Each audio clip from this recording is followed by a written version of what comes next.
don't think they pay attention to anything other than the feature match chat to start. And we'll see who ends up being on the play, but it's going to be Dreaming Tree for Irelia down below, and then Sunken Temple, kind of a staple battlefield, I want to say, for Fiora players. Yeah, one of the things that the Fiora deck lacks, and a lot of decks of these colors lack, are is the ability to draw cards, as seen by one of the many issues set players had with their deck, is you just wouldn't see enough cards, and you'd eventually brick out. And that was one of the problems with the deck. But now, this Sunken Temple helps with that. And it is kind of Fiora's de facto battlefield as well. So. Yeah, I think it's one of her best battlefields. Kind of the best neutral battlefield. But taking a look at the hand, since we have full knowledge, we see that Repose and Set and Illusion just getting picked up off the top for Fiora. One of the better cards, I want to say. It has Weapon Master, so you're able to put and attach that Warmog's armor directly onto it.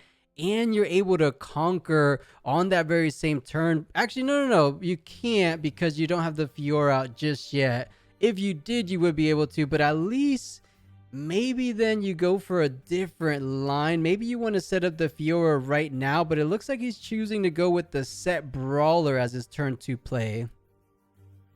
Yeah, well, he shouldn't be able to ready it right away, right? Because the Warmogs only gives +1, unless I'm misremembering. So you'd have to conquer with it, right? Very true. To get the buff. But playing the set, I like the set card a lot in this deck, because not only does it provide a ramp bot for Fiora, and it can do it multiple times because it keeps dipping below and above the might. But if you do have the worthy Fiora setup, it becomes an accelerate as well, right? Because you just play it. It's on play triggers, they give itself a buff, and then it's become 5, and then Fiora Worthy says, okay, ready it, and then you can use the set to bring itself up to 8, and then you can go swing in with the 8. So 8 might accelerate is pretty strong. And it looks like the best unit from Irelia does get deployed out this very turn. The Irelia's Fair Vent coming onto the board doesn't seem to get played, as there's nothing else to bring it but the Siren doing what it does best, bringing units back onto the base and generating so much token resources. And hey, look at all that gold. Irelia is feeling quite wealthy right now. Yeah, this is kind of best case scenario for Irelia, is you see the Siren, which a lot of Irelia decks are kind of copying. In Shanghai, there were a few that played this as like a one of, and seeing your one of plus Treasure Hunter on first 2 turns, that's pretty good. Right. As you've seen, and as you said, you get to generate so much value with all these gold tokens, and every gold token means 1 more rune for every future turn. So 4 gold tokens is insane amount of value. Oh yeah, especially considering the fact that you have to spend you have to normally spend a resource with those equipments getting attached every single time, but with 4 runes, that's going to be able to save you a total of 4 chaos runes or runes in general. So it does decide to play out the Lucian. Set Brawler is of course readied, as he was played out the previous turn, so most likely able to push into Sunken Temple. He makes sure he got over the Mighty Breakpoint by using his set ability. Of course, brilliantly played, because you get another buff on the Conquer. So does he decide to go ahead and exert 1 to draw 1? I think he's still deciding on that trigger. I think you probably would. I mean, it doesn't really change any breakpoints if you don't, right? Because he has the Riposte in hand, which is going to be 2 energy, 2 power, and you do have to pay 1 for the draw, so you go down the 2, and your Call the Glory is free anyway. So I'm pretty sure he should always be drawing here, unless there's something I'm missing. I guess the one case where what you don't want to do is if he wants to play Fiora Worthy into the backline.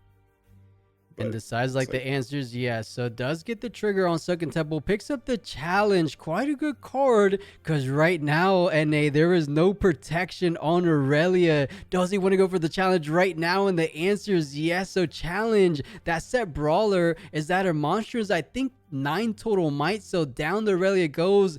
And that's a big swing of things. I feel like Irelia players really value having that card to bounce around the field And look at the hand currently. There's no other units. You have to rely on the back of Treasure Hunter. He's a good unit, but not a game-winning unit, is he? Well, I'm very confused why he just recycled a rune for the seals instead of just paying a gold token. But Right. um, okay, he does have access to last right, which does mean you can play out the Irelia, though he does need to set up his trash because you need 2 cards in your trash to be able to actually use it. Mm-hmm. Um, that's pretty low requirement though, right? You can just like play the discipline from your hand if you did want to use it here, and that just draws a card and then gets 2 cards. Actually, you need 3 cards in your trash because 1 can't be the Irelia. So Yeah. looks like choosing to play it a little bit slower here, and this is like totally fine too because you can just generate 2 more tokens with Treasure Hunter potentially here. Decides he Okay, going doesn't want to play it too patiently, pushing on forward, discipline and buff things up, plus get the Dreaming Tree trigger, so +2. But I think Fiora might have a +2 and +2 draw in mind as well. The Unsung Hero on Death Nail trigger, you get a +2 draw, so Call to Glory gonna be bringing out, offering up, I believe, a trade. You go 3 + 5. No, actually, I don't think it's a trade because of the buff. You have 3, 4. And then you don't use the buff, you use the buff on set, so you're all the way up to 7 total might. So protecting it, allowing you to score an additional point on the clapback, so you're going up to 5 points already. This Fiora player feeling in quite a comfortable position, especially considering the fact that the draw off the top was another repose. Not looking too bad. I mean, you don't have too much other than that with those pit rookies, but you don't feel too bad. I want to say they're in a decent position because of the lack of units for Irelia. Yeah, I would have been curious to see last turn if the Irelia had been planning on using the Irelia ability to restand the Treasure Hunter and pay a gold token after the target, because then you do obviously get to pull it back, right? And or actually just move it over onto the sunken temple. So if that was the case, then instead of chaining the Cult to Glory, if you hold it until after that, you just get them to waste a treasure token, right? So Mm-hmm. I'm curious when it was actually played. But regardless, Stellacorn coming down, this is honestly maybe just the best green card in the game now. It's so Right. absurd. Get to draw so many cards. I was testing Yasuo actually, and the games where you draw this card and the games you don't draw this card are literally night and day. Like Yeah, it's insanely powerful. I don't blame, honestly, any green deck. I feel like Stellacorn could be good even like in things like Master Yi. More draw is never necessarily a bad thing, but putting things on the Stellacorn last right and the swiftness, the boots of swiftness, going to be attached onto the Stellacorn, bringing it up to a total that's 357 might, able to currently push on forward and take down both of these units. And we have full knowledge of cores. There's no punch first. There's no additional call to glories. So this combat will be favoring the Irelia's way. On top of that, you are in that mighty threshold. So you could pay 1 to draw an additional card on top of the card you just drew for the Stellacorn. And that's a big hit. The set brawler going down for pretty much, I mean, nothing to say about it. That set brawler is one of those cards you want to definitely keep alive as long as possible. But you did get at least 2 points for that set brawler, so not too bad. But it looks like the tide is kind of turning. Irelia trying to bring things back in her favor, but completely tapped out. So you might not be able to protect the Stellacorn too well this next turn. yeah, it's kind of interesting. I didn't think that Irelia would actually go for this line. I thought it would be instead put the Stellacorn up and then use your discipline on the Stellacorn. Get another draw, re-ready it, and then gank over, and then you can clear both battlefields and then go up to even points. And then even if you really wanted to, you could like play out your GA, equip the GA, and then Irelia again, and then pull it back and keep it safe. Okay. It is a bit interesting that it is played this way because now you just don't have anything up and you're not really threatening anything. Whereas with the other way, you still do have like enough runes for like a rebuke, right? but Yeah. now, At the very um, least. And I mean, he's a little bit lucky that he doesn't have anything like a punch first, because a punch force on that Lucian followed up by the pit rookie would have been enough to take down the herder, of course. But right now, as we see in hand, 2 riposte and the Lucian might not be enough. You could find the opportunity to finally develop your Fiora worthy. It looks like a decent time. You're already at 6 total might, or apologies, you're already at 6 total points in general. So all you need to do is a double conquer push, and it looks like he's leaning towards that way, developing the Fiora worthy this very turn. So if you pick up, let's say, a set brawler off the top, he's able to ready it on that very same turn. That could be very impactful for trying to close things out. And just wait a second, is it being a little laggy? Or because I thought he paid the 3 for Fiora, where did the 3 for Lucian just come in? he might have just kind of paid 3 earlier and we Yeah, missed it. that's I think definitely what that's it is, pretty because he likely. mm-hmm. Yeah. I will say what kind of does suck is he still doesn't have access to any of the bigger units here. Like you said, like the set brawler isn't there. Hasn't seen a BF sword. Hasn't seen the the other yellow Fiora. Fiora Victorious, I believe it is. So the coming push might not be quite as easy as it could have been. Though you do have a lot to push with still, right? You still have at least 5, 9, 10, 11, 12, 13, 14. You still have like 15 at least. And then if the riposts do stop anything, that becomes even more, obviously. So Yeah, I'm wondering here. I was just thinking about that play, the Siren, just to get an additional draw. It still gets recalled back in the ready position because it doesn't count as a standard move, allowing you to get another plus draw for pushing it back on the second temple. You're not going to get an additional point because you already scored this turn, but you just got two draws for that exact play. So well done. And it looks like it's going to be a Vex. You know, the Not So Fast is a decent card to counter the riposte, but you're not really looking to counter the riposte. You're looking to buff up your units. I guess the riposte could counter your discipline.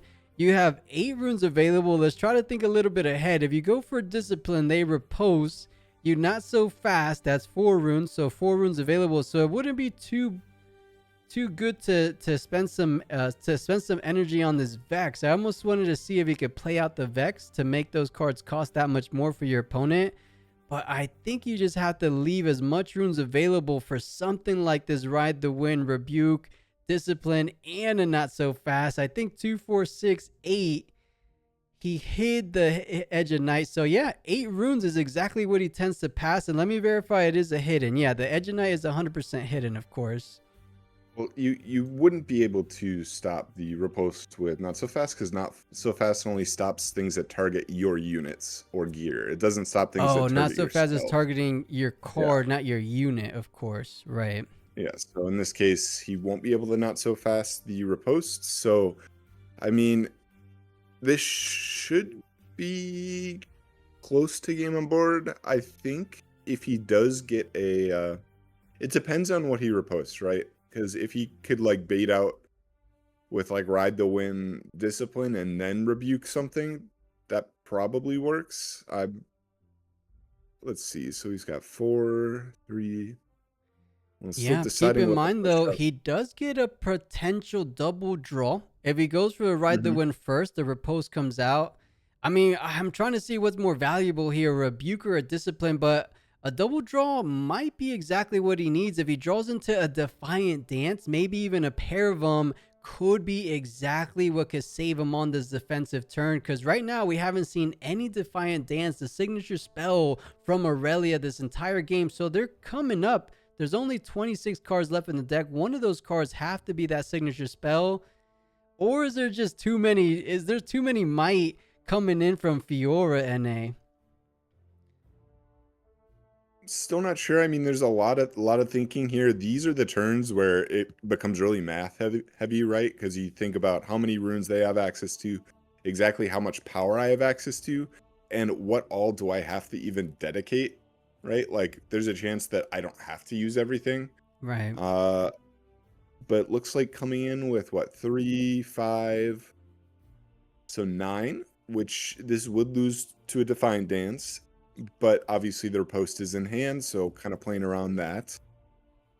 What Yeah, what 9 is is 7. Decides to send in the pit rookie on top of it. So okay? going up to 11. I think he's doing the hard maps here. It ends up drawing on his turn the Hidden Blade, which could come in decently clutch. I know there's a Guardian Angel on the Irelia, but he lets this one go. But you know, you said the not so fast, unable to counter the Repose, but will be able to counter the Hidden Blade as it is targeting Yeah. your own unit. So something to be careful for Fiora. That's a whole lot of runes for Irelia to have up. Oh, I'm curious what Irelia is going to do. Do you just let it go? Or do you want to see what you have? Because, you know, a Ride the Wind... No, that wouldn't make sense. Because you would have to flip your Edge of Night. But you would get +2 on Irelia. Trying to do the quick maps here. I think he is going to reveal Edge of Night. You choose it, so you get +1. That's going to be bringing up to 8. Yeah, 8 because of the +2 on Edge of Night. 1 for the Chosen. And then if you Ride the Wind, that's going to be +1/+1 for readying it. So you go up to 10 total might. Plus the 7 you already had. But the Repose coming down. And yeah, I think that should be it, right? Because Stellacorn is going to go down. So I actually thought this was going to be played a little bit differently, and I'm not saying it was necessarily the perfect way to play it, but I would have actually liked the Ride the Win on the Stellacorn over to the other battlefield, because you've committed so heavily to this battlefield, and that just makes the Dreaming Tree so much harder to push in. Because, I mean, if you just look at the units, right, like there's pretty much nothing with ganking. You get like the Lucian pullback. So if he does have a gear in hand, you could like play re-ready Lucian, but there's not a lot that breaks through what, like 15 might or something. Right. It's pretty close to that. So And now right. just trying to protect the Stellacorn best you can. So a Discipline just to get that additional draw. Ends up being a treasure. Oh, no. It looks like it's a hard Dark Eye. So won't be benefiting him in this very turn. Trying to keep it protected from 9. But we already established there's a little bit too much might coming in from Fiora's side. So you are able to get the Conquer. But keep in mind, Irelia at least got the little bit of a buff from being targeted from being targeted from Ride the Wind. But a Rebuke coming down to try to change things up. But we already know there is a secondary Repose that's going to be disastrous for Irelia. He was hoping this Rebuke could come through because it would pretty much save him here. But yeah, Fiora, the Repose, probably one of the best signature spells coming out from set 2. How do you feel about Repose? I mean, the card's good. I definitely think it's pretty powerful. It is expensive. You don't want to play this card early, and you only want to play it when it's kind of winning the game. So I've seen a lot of Fioras only play 2 of this. Yeah. I will say the way this turn was played by Irelia was pretty weird. I really don't like how this was played, to be honest. I feel like it was, I'm not going to say guaranteed the win, but it was like it could have been a lot safer than this. Like you could have kept your hidden, and then they have to play around like again, if you do that play where you go Ride the Wind Stellacorn over, then you're not revealing what your hidden is, so that Edge of Night can still be buffing like a pushback or something with a fight or flight. You're getting the Stellacorn draw. See, what also becomes hard now too is he could just Hidden Blade like his unit and potentially draw into a gear, which just makes it game on the spot. Yeah, very true. He does have 5 might. No, it's not 5 might. Actually, no, he does have 5 might because of the Repose coming in, but choosing the Irelia as a target, so a little bit. I mean, we have full information, so it seems weird to us, but maybe they're just trying to make their best judgment right now. But we know Fiora had all the counters, but now is a little bit time for payback time from Irelia. Time to counter with the Hidden Blade, but we see a pickup coming out, a punch first. Is that going to be enough? Because that's going to bring the Fiora up to 8. The Lucian swinging in. Oh, and does it not so fast. Wait a second. Is he just conceding? imagine. Well, he's saying that like, yeah, you could draw like a rebuke or something, yeah, but that shouldn't do it because you just swing twice.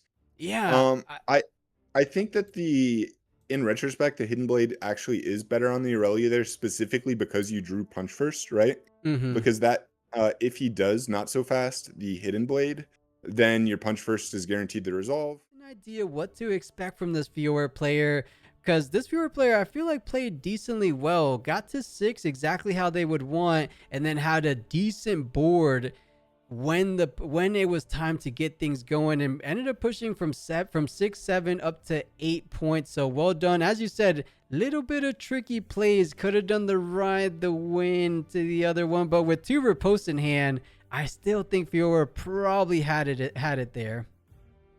Yeah, it was definitely a tough situation either way. I I think I agree with you. I don't think it was probably possible to win there, but you do kind of have to play the air outs right, and you Right. have to play like kind of assuming what they're doing. Um, And and a I side would have. note, how are we feeling about Sea Monkey? I feel like I've heard mixed reviews. Sea Monkey, I guess it's a good play on the draw and on the play, as we're seeing here. It's a cool card, right? Because it can either be a 3/3 or a 2/2, and then if you do play any of the cards that expend buffs, like the set leader or Call to Glory, which we already saw, or Wallop. If you play any of these Right. cards that care about buffs, it is a easy way to generate a buff. So I don't hate it. Definitely not too bad. I imagine Fiora probably kind of likes it here because it becomes a 3 might, and then you can like equip a Dorn's Blade or something to it, and then it'll get mighty. Yeah, I think as you said, for the pure value of just getting free Call to Glories, I think that's a decently good card. So Sea Monkey getting pushed forward, and on top of it, it does come in pretty valuable on the Monastery Harana, getting the +1 draw, picking up the Hidden Blade. You do go back down to 2 might, but you're not really hoping the Sea Monkey sticks around too much longer. So it does get the Conqueror, making it 1-1 point, and the BF Sword coming out. And now it does trigger Fiora's ability. I like what I'm seeing so far. Because you got into the mighty status, you do get an additional exhausted rune. So good little sequencing there. Throwing it back over. Did Boots and Cat not count the Conquer on Paper Tree? You can't hold without going up to 2, right?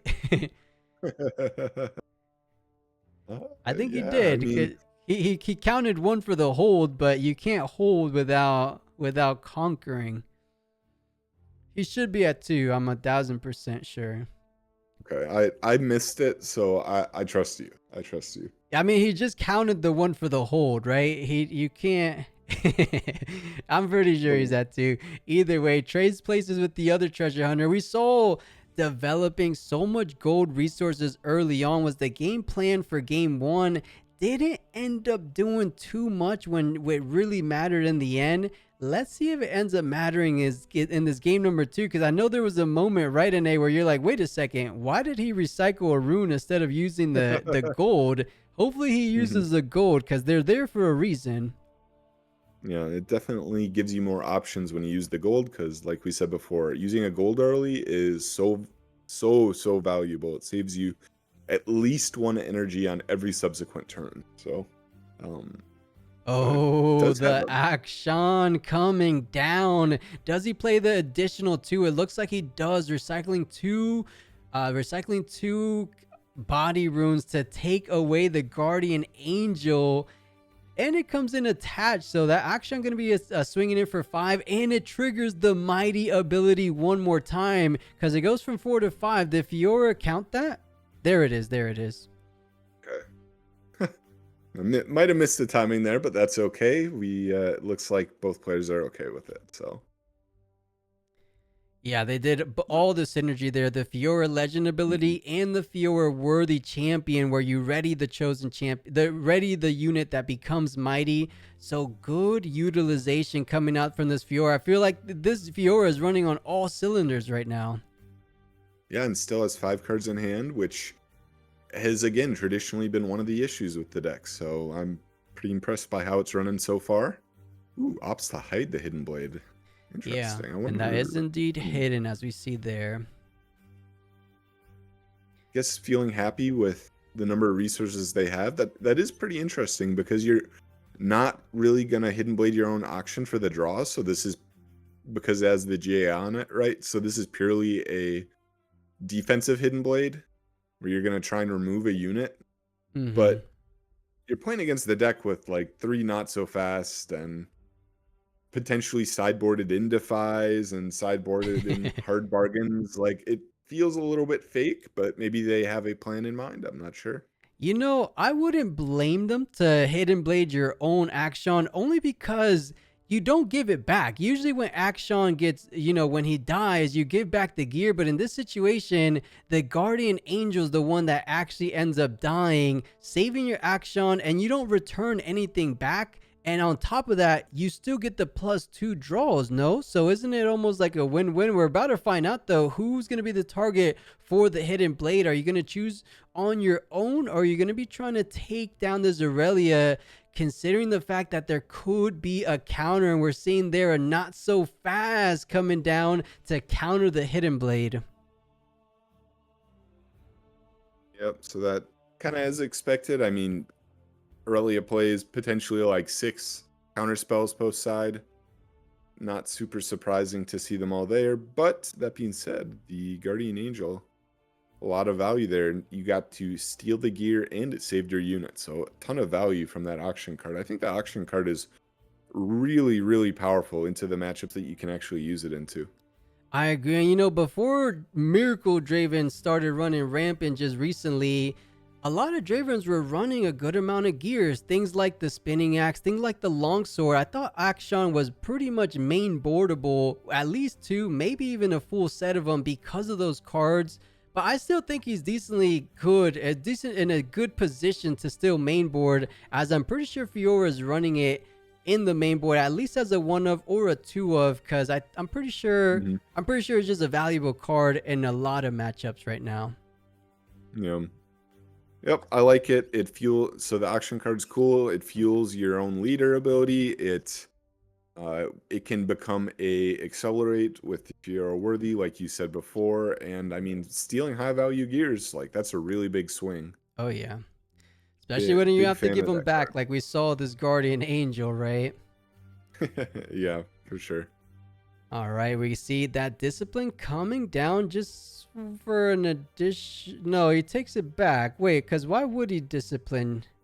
I think he misplayed out the card. It's instead a charm. Gonna be charming the worthy. That's a big little downside of Aurelia players. You don't have a lot of baseline or backline interaction. So charm is a perfect opportunity to take and get rid of the Fiora worthy, because she had a lot of momentum with her, right? Or she can allow and bring a lot of momentum with every unit that hits the mighty status, of course.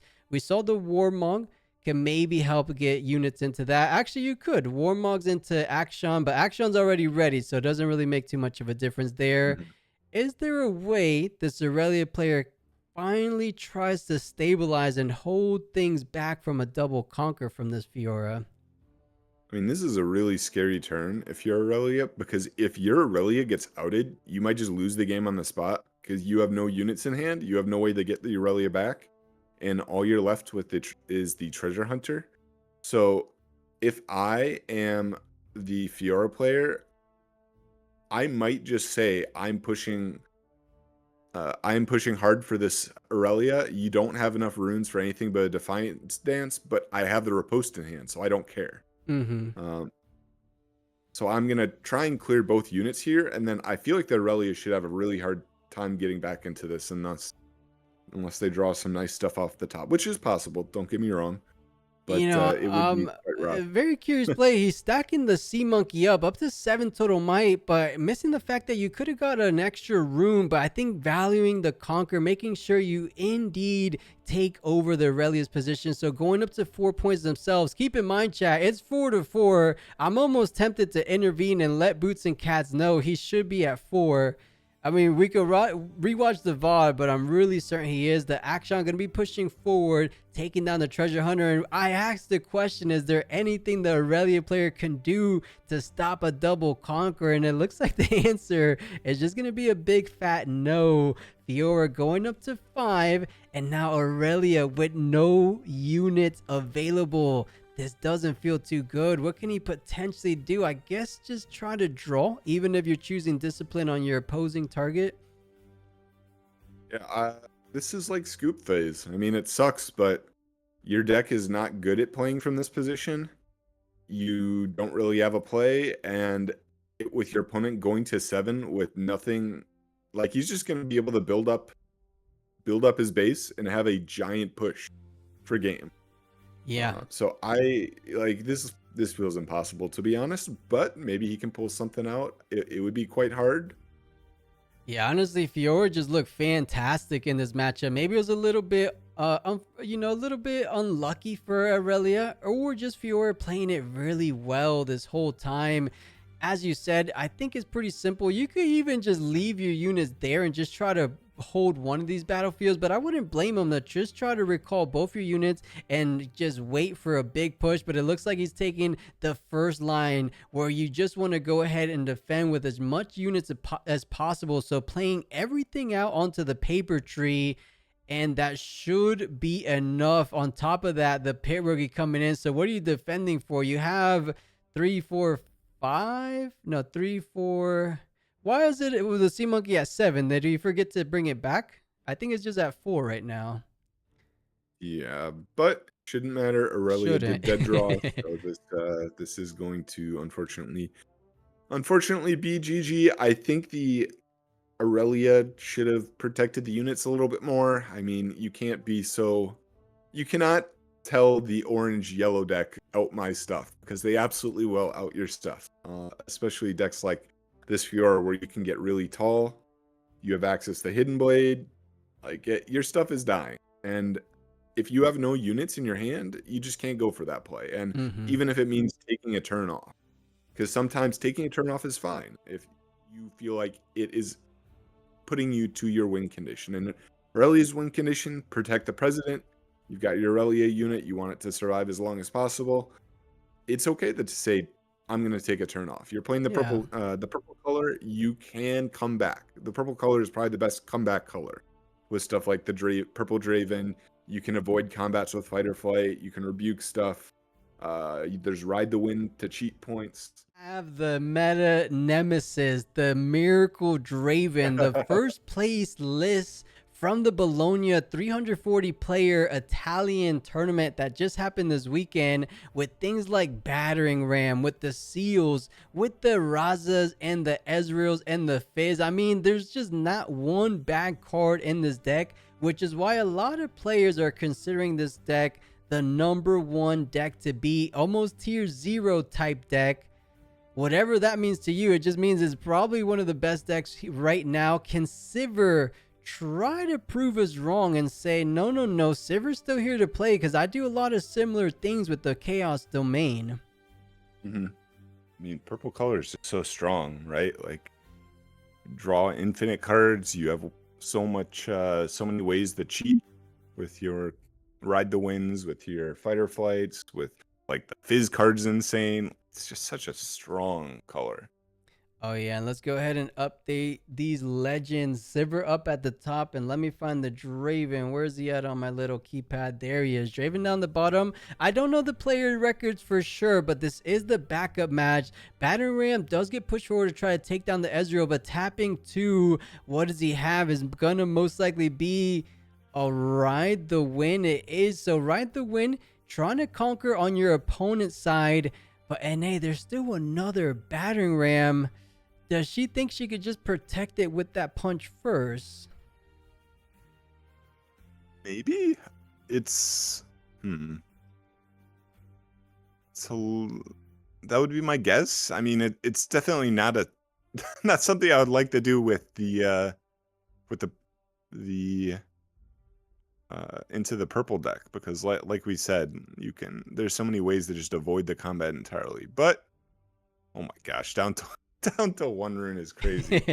It is crazy, but that's how I've seen a lot of Sivir's player play it, and it does end up paying out. You do protect, so you're going to be able to net 2 points, But keep in mind, Draven just needs to hold one more point. He has a Rasa. He has 14 cards in the discard. So he should be able to play out and add an additional 6 might onto the Zon Warren. So a total, what is that, 11 plus 3, 14 total might defending. Even with the Call of the Hunt, I don't think it's going to be enough. I mean, a Fizz, a Overzealous Fan, that brings you up to 5. The Ezreal brings you up to 8. I don't think there's anything you could do unless there's a way of discarding Scrap Heat. No, there isn't. Let's see if we get another game here, though. Actually, with both on the purple colors, and we saw like the Miracle Draven. Yeah, oh, absolutely, could easily happen. Yes, but you know, I was talking to my brother the other day about what would be a potential counter to something like Miracle Draven if Riftbound had a true mill deck, right? A mill deck that would punish the immense amount of draw Miracle Dravens and Miracle type Chaos decks can do, like Ezreal, sometimes Sivir. Then you would get punished, but I think Burnout just giving you a point isn't good enough. I feel like if you run out of cards like other TCGs tend to do, you lose the game. That would be a hard counter, but now we're talking about a whole different game, aren't we? Yeah, it's kind of interesting. I wonder why they made that decision with the rules, because this is the only game I've played that has Burnout being just 1 point. Right. Like, generally it's a lose condition, so I'm kind of curious why they made it this way. I mean, I would be willing to bet it's because there's only 40 cards, right? And they hard limit it to 40 cards. Yeah. Some people would probably like to play 42, 44 cards sometimes. But with the hard limit, I guess it makes a little bit more sense because at the end of the day, 40 cards isn't all that much. I mean, if the meta or these sets keep coming out, allowing you to draw 30 plus of those cards in a single game, then we might have to revisit those rules. It's looking a little crazy. And speaking of crazy, both of these players have one of those the cards that enable those kind of strategies, the Call Shot. Do you feel Call Shot is one of the problem cards, or is it more so Ezreal that Sivir has on board? Well, Called Shot is an interesting card because on paper, it initially reads insane, right? It's a 0 energy draw 2, but it's better than a draw 2 because you're scrying 4. And then your second time you read it, you're like, okay, well, on paper it's good, but do you really need this? Because you're playing Draven and you're getting to see a lot of cards already, and you don't really want to pay extra power. And then on your third read, you're like, okay, this card is insane. So right.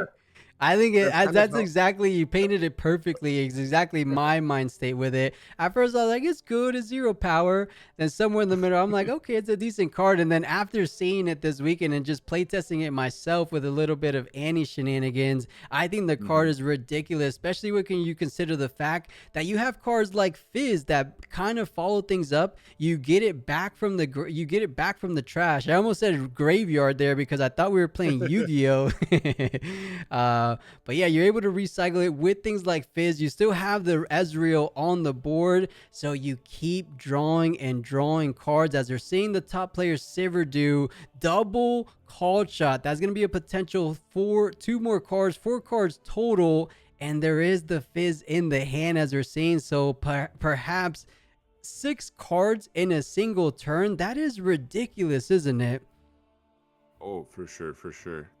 I mean, when this card goes off, it goes off. And I mean, there's Fizz in hand too, right? So if he really wanted to, he could play it another time. He could. That's what I'm saying. And it looks like the option is going to be last, right? So picking up a 3rd Call Shot, a little bit of a saving grace for Draven. You know, there's no longer any more in the deck. I mean, he doesn't know. Actually, you don't reveal what you picked up, so you don't know that's a Call Shot. We're the only ones that know. But the champion getting played out, tapping the remaining of the runes. So I think he's saving the extra draws for a little bit down the line. He doesn't want to go over ambitious on this turn. Oh, look, I just noticed this is on Warren. It's not a minefield. Unfortunate. Oh, unfortunate, right? I guess he replaced it, or because he does have a minefield available, but maybe they're going to play it in a different game. But that would be weird if they both revealed it and we're like, wait a minute, let me switch it, because that's against the rules, of course. And a draw 2 off of the Zon Warrens. Like, you were right. We're seeing just infinite draws here. Oh, yeah. Both at some point, both players are just going to have 10 cards in hand and like 3 runes as they've deramped everything. Yeah, the power of the chaos domain. We're seeing it at its finest. You know, Sivir had the double call shot. Now is the Draven's player, and this is definitely indeed what players have been coining as a Miracle Draven. Like we saw the last right, able to recycle those Ezreals or Fizz from the trash, but more so Mhm. it's going to be those call shots as we're seeing Draven play out here. So two options being the Traveling Merchant and Rebuke. I feel like Rebuke is never a bad card to pick up, especially considering the fact that you have already 1 gold. The two other cards, those are a little trickier options, but the Battering Ram seems like a fine choice, especially because you're going to be playing out a couple cards. That's already 1 card getting played out. So we'll keep an Mhm. eye on it because Battering, was it more than one? There was what? The called shot, the fan, and I think was just it the two just because he two? paid 3 Yeah, for a yeah. Battering Ram. So that makes sense. It's still very high value, right? Oh, Five, yeah. 5 might for 3 energy like, is value. Absolutely. Anytime you could play anything less than 4, I want to say, for a 5 might unit, that is decently Mhm. valuable. Sometimes, of course, you get the nuts play and you play it for 1 with a double called shot, a 2 drop. I mean, we've seen it. It's not impossible. It actually happens a little bit more often than you would imagine. But Sivir with an abundance of cards in hand. What is that? 9 total cards. Make that picking up another one. 2, 4, 6, 8. Yeah, 9 total cards. I mean, from this position, what are you trying to do? A punch first looks to be the option. So buffing up that Sivir champion to try to overcome one of these battlefields. I'm leaning towards. Actually, they both have overzealous fan. Draven has a little bit of a chokehold on these battlefields. I'm curious why it was played this way, to be honest. I thought that they would just play like a fight or flight on the fan and then push up with Sivir, but You know, n- you're so right because you just invested an entire punch first for that push, right? So knowing that overzealous, oh, that's the answer. The ride the win, it keeps all the might increases, pushing in round number 2. So pushing in one more time, it should get the battlefield conquer, going up to 3 points. Not too bad. You're able to take out 2 cards from your deck. Doesn't really feel too good to do so, but you could perhaps get him down the road. And Arasa is one of those cards you want to use down the road with the last right because it comes in for just a single power at this point. Or will. I mean, this is definitely a play. And I guess if you're going to do the ride the win first, or if you're doing the ride to win play regardless, I mean, this works. But you do. Okay, yeah. So the plan, I guess, was clear out the first battlefield, ride the win over, fight or flight the other one, which again, it works. Yeah. I think it was pretty No. decent. I mean, it was able to conquer both Mhm. battlefields within the same turn. The only thing you're not going to be able to do is keep your Sivir safe for onslaught coming out forward. We see the bushwhack coming out. There's not a lot of units that could kind of take down, but Sivir only has, and wait a minute, Call of the Hunt. Oh, no. I thought she was playing Call of the Hunt. I'm like, whoa, that's ambitious. But no, discarding it from the Zone Warrens and a stacked deck just to see a little bit more cards. But I don't think you're going Mhm. to be able to save unless from this position, NA, would you hide a fight or flight just to try to protect it? Or are you good letting it go right now? I mean, she could just play like the Rasa, right? If you really want to play it onto the battlefield and make it pretty, make Draven think twice about pushing onto it. I don't think that's going to happen though. I think you're just kind of saying whatever. I mean, my Sivir cleared 2 battlefields. I'm fine with this.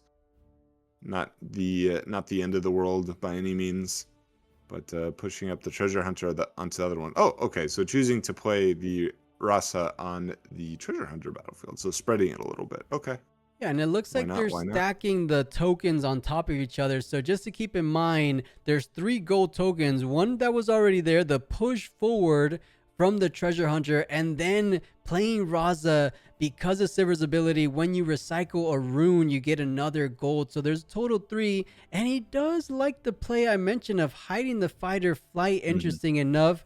but a falling star gonna make things a little bit more difficult to defend. Double targeting the Rasa, going straight for 6 total damage, leaving behind the lonely 1 might unit. I think he's definitely gonna get the conquer there. The right hand side though is gonna be a little bit more tricky. Yeah, it does have quite a few options in hand though. With the fight or flight, you could just like fight or flight push up. That does force both the hidden and it does guarantee a conquer. That being said, I know you probably do want to conquer here. You want to stay on evens. You would prefer to kill the Sivir pretty obviously, but I don't know if he has that luxury. The falling star was already used. You could like find a fizz. Speak of the devil, we found a fizz. You could like fizz and then I believe fizz can copy falling star, right? Okay, Wait, did he just pick a traveling merchant over the fizz? Yeah, I'm I sure think there's a reason. I mean, the only reason I could consider would be because you have to spend 2 for a bushwhack, but from this position, I don't think you're going to be conquering the Zon Warrens this very turn, so your best bet would probably just be to establish a little bit more board presence. Maybe the Ezreal, maybe the Traveling Merchant is what he has in mind. So step number 1, the Ezreal does get played out. And does he want to fully tap out for a merchant? Goes ahead and discards it, wishing he would have discarded the card he just picked up right now, being Scrap Heat. And wait a second, this Battering Ram, what has he played? He played 1 stack deck. He played an Ezreal. Did he... What was it? Was there any third card maybe? Let's take a look at his trash. He did play the call. Wait, did he? No, he didn't. Yeah. I think it was stack deck right? And Ezreal, so he would have to pay 3 for the Battering Ram, so can't play it out just yet. Yep. A lot of cards in hand. Was a bit of a power hungry turn. Had to pay 3 power. This is where a single seal would be kind of nice, but is unable to get through the Warrens, choosing to build up his base a little bit for a potential push next turn. That being said, the Ezreals don't actually get pushed up that much. They kind of just sit in base as like a little bit of an engine, right? And as I say that. Yeah, I think the only reason being is there's a third Ezreal or another Ezreal in the hand for Sivir and does get pushed back. I think that was more of a bait saying, you know, I could buff this, but I'm just going to go ahead and let you use that overzealous fan. Send me back. I didn't want to sacrifice it anyways. But let's see if there's any world where he could try to conquer, because you have ganking if you spend 2, right? So that's if you spend 2 power this turn. Does that count as gold? I believe so, right? Because it would have to specify recycle. So I think it counts as power for sure. Yeah, but you do have to pay it. So yeah, pay it. Cannot just like float it. Yeah. Yeah, okay. Of course. So something to consider. Like play Fizz, copy Cold Shot or something. Like that. Yeah, you're saying pay in the sense like not the free repeat from Ezreal, right? Would that not count to trigger the ganking from Sivir? Well, Fizz costs a purple, right? Of course, yeah. So then it would be like Fizz is 1 and then the Cold Shot is 1. Is another one, of course. Okay, yeah. Okay, that makes sense. But doesn't want to go for the defend. Likes the point tempo advantage so far. Goes with the defend the Zon Warren's game plan instead, but still liking the Fizz play. So most likely gonna be digging into that discard pile and finding a Ride the Wind. I thought it was gonna be for sure a Call Shot, but a Ride the Wind getting played out for just a single power. You still have to pay the power, which I don't think he did just yet, but it does allow him to ready the unit and essentially gank over, but the fight or flight will be the defense. But oh, that was tricky of Sivir, wasn't it? I don't know how I feel about that. That was almost like a debate there, wasn't it? Yeah, this player is not readying their unit after the fight or flight. This has happened twice already. Definitely something you want to make sure your opponent is doing if you're playing with them is making sure they're representing the game state properly. Right. In which case that Sivir should have been readied, and then maybe the fight or flight isn't played, and you might play like a Rebuke or something. So a bit unfortunate. Make sure that your opponent is representing game state properly when you play. Draven playing from behind here, which is not something you really see too much, right? It looks like that early card advantage coming out from the triple call chat early on, paying dividends down the road. Sivir in a good position so far. There are only 4 minutes left in the round. Something for these players to keep in mind, because there is no overtime. And actually, the Discord bot just updated. There's only 2 minutes in a 2 minutes. Sivir in the driver's seat. So as it stands, Sivir will be the winner because she has 4 points. So 6-4. These players are going to hate me once I make the announcement and say no overtime. But it's in the rules, guys. I'm not just coming out this out of nowhere, right? We've always done this for weeklies. Yeah, for sure. Is going to get the, I believe you get the last right trigger here if he chooses to use it. Yep, playing the Rasa. But like you said, there's no accelerate in hand, correct? So how do you win from here with 2 minutes left? You know, there's no accelerate, but it is the bushwhack, right? Which kind of acts as a confront. So all your friendly units come in readied. So maybe Fizz plus... I mean, Draven just doesn't run too many tall units. I mean, it'll be Cold Shot, Bushwhack, Battering Ram. Or let's see what he picks up, because I think in this situation, oh, he's going for the fight or flight to not let him conquer up to 7 points. But like I said, I think it's going to end up coming out to time, and with no overtime, we're watching. These guys wish we weren't spectating the match right now. They're like, let me squeeze out the last little 2 minutes of this match, but we are indeed spectating it. Because yeah, it should be about a little over a minute remaining. And with Draven passing the turn, I think Sivir is going to take longer than a minute to close out the turn. So I think she ends up taking it home. The question is, since we didn't catch it from the beginning, was this a game 2? I'm going to bet game 3, though. What do you think? It's a good question. I don't know that much about this mono purple deck, so I'm not sure if Zon Warrens is like a going first battlefield, where you want to push up onto it early and take the first conquer onto it, which would then you'd be able to go scrap heaps, or if you're playing merchants, it's just digging infinite cards, right? That being said, like I said, I don't know enough about the deck. I've played against it a little bit with my friend. Definitely going to be something I have to learn about, because it does look like a meta contender, right? Yeah, the Sivir's looking quite strong. When you have access to the Chaos package, the Call Shot, Ezreal, Fizz, and then you back that up with the Body package, one of the best cards we said in the past, the Punch First, cards that even cards like Sabotage to get rid of the opposing Call Shots or things like that. But Sivir pushing on forward.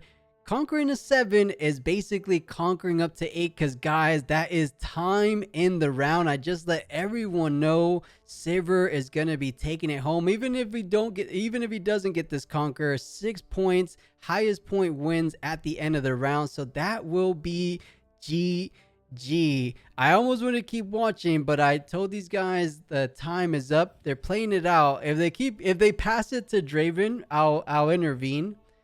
So we'll watch until he passes it, because if Draven starts playing, then I'll intervene. But maybe they're just trying to see what their last cards could have been. I'll give them that, of course. Yep, so it does look like Sivir is going to take this. Not, again, sure which game it was, but Sivir definitely takes this game. And, oh, man, he does draw for... No. Well, we'll see. I think he knows. Because I will go to, I should be going to the caster booth, but yeah, I think these guys are talking. The fact that he's not saying nothing. Okay, nope. Okay, I'll let him know. I'll let him know. So this is why the rounds go long. Yeah, this is why the rounds go longer, huh?